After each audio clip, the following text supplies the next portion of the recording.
Welcome back to New Rockstars. I'm Erik Voss, and Avatar: The Way of Water is the second of James Cameron's Avatar pentology, whatever 5 movies is. And based on early buzz, it sounds like this sequel has a chance of repeating the 2009 film's uncanny spell of drawing in unlikely moviegoers, like moths to flames, or really like Ewa to Jake Sully's, so that a good number of you may end up seeing this movie this holiday season, despite seeing the first Avatar maybe once, 13 years ago, vaguely remembering liking it before some snob told you that you're stupid and what you like isn't actually good, but like Ryan Gosling secretly loving that papyrus font. Admit it, some part of you has longed to return to Pandora and straddle an Ikron half naked. As we will likely see in The Way of Water, the world of Avatar is actually far denser than whatever you may remember about Ponytail.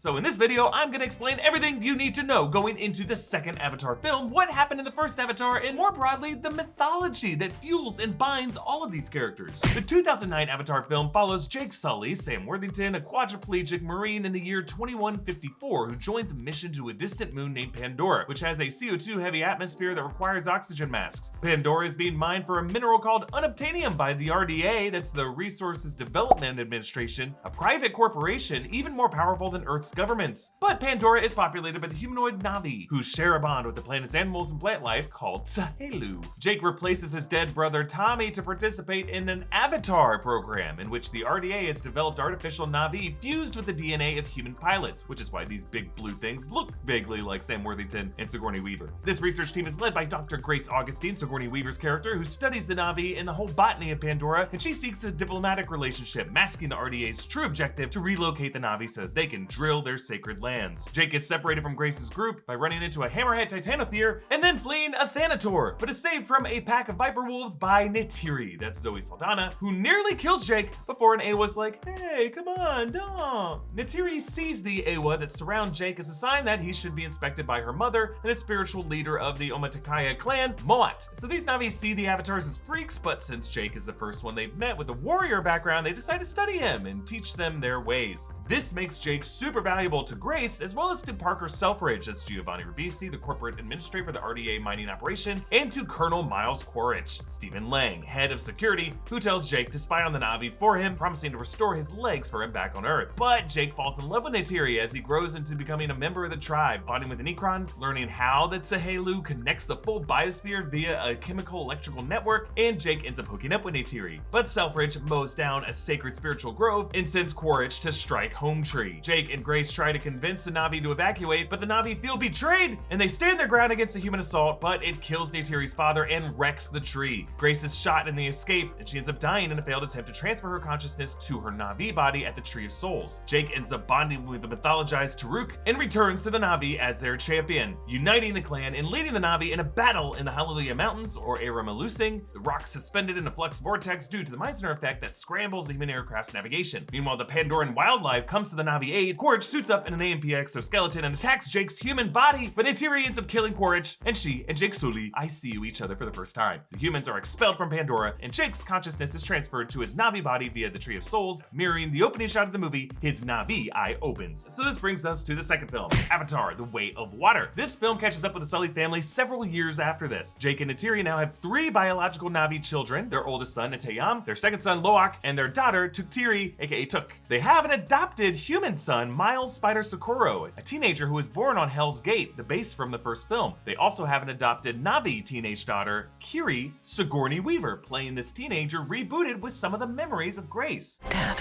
I know you think I'm crazy, but I feel her. I hear her heartbeat. She's so close.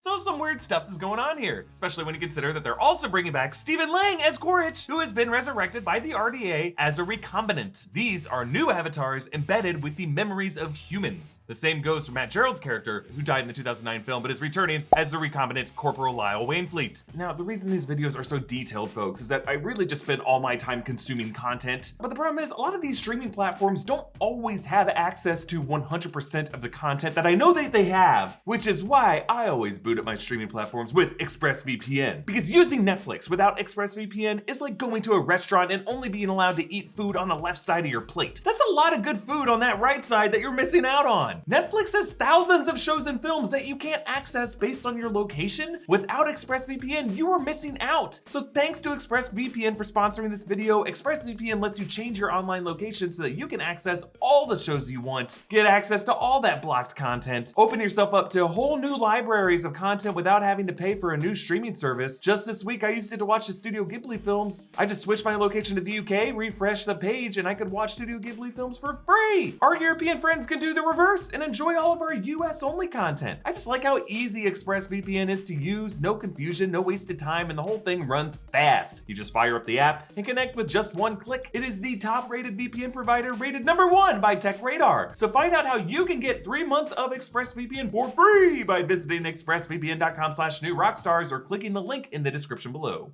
But it sounds like the RDA is using a technological process, their form of playing God, whereas Cleary seems to be more of a natural reincarnation via the Awa, something Grace actually hinted at in the 2009 film. It's a network.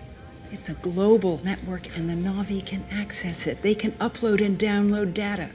Memories. The Way of Water will feature Jake and Atiri and their family relocating to the Metkaina ocean clan of Pandora, which is led by Tonowari and his wife Ronal, who's played by Kate Winslet. These aquatic Na'vi have adaptations of flatter arms to paddle with and thicker, more muscular tails for steering underwater. Edie Falco is also joining the cast playing General Francis Ardmore, the RDA commander. I have not seen the film yet, but it does look like it's going to center around a custody dispute over Spider while deepening the spiritual lore over how souls are passed through nature. Remember though, while the Awa is considered the seeds of the sacred tree by the Na'vi, Awa herself is a Na'vi goddess, a deity that did not originate on Pandora. Pandora itself is a moon orbiting the gas giant of Polyphemus in the system of Alpha Centauri A. Pandora is rich in unobtainium, and in fact, the Aramelusing floating mountain's magnetic field may actually be caused by unobtainium deposits. By the way, unobtainium is a real-world engineering joke that comes up as a kind of trope in sci-fi, like in the 2003 movie The Core. James Cameron also hinted at a similar hypothetical miracle metal in his Terminator films, a room temperature superconductor that was used to create Skynet. It also looks like the Metkaina has their own version of these floating formations that line up with Polyphemus on the horizon. But where did the Awa come from, if not from Pandora, where you're talking about a spiritual hive mind that spans planets, suggesting that the whole ecosystem of Pandora, despite its unique nature, is actually something fueled and protected by an extraterrestrial source. And when you look into the Awa dogma, it's really known for the 3 laws. You shall not set stone upon stone, neither shall you use the turning wheel, nor use the metals of the ground. Basically, all 3 of these laws are prohibiting technology from forming, specifically weapons technology. So in this light, the Awa does feel like an anti-technology spirit that is driven away from planets when those planets begin to industrialize. Like, imagine if James Cameron were to go nuts and try to link this to the aliens mythology, the Awa would be the mythological enemies to the engineers. Whenever civilization takes its Promethean leap forward, the Awa depart in a diaspora seeking to bless and preserve a purer, more innocent race, while dooming that industrialized planet to inevitably destroy itself. In that sense, yeah, maybe the Awa was on Earth at some point until Stanley Kubrick's apes found that monolith and messed it all up. So there you go. I think that covers the basics of what you need to know ahead of Avatar: The Way of Water, with a bit of Gospel of Voss worked in there so you can sound like the biggest nerd in that AMC lobby afterward. You can follow me on TikTok, Hive, Instagram, and Twitter at EA Voss. Follow New Rockstars, subscribe to New Rockstars for more analysis of everything you love. Thanks for watching. Bye.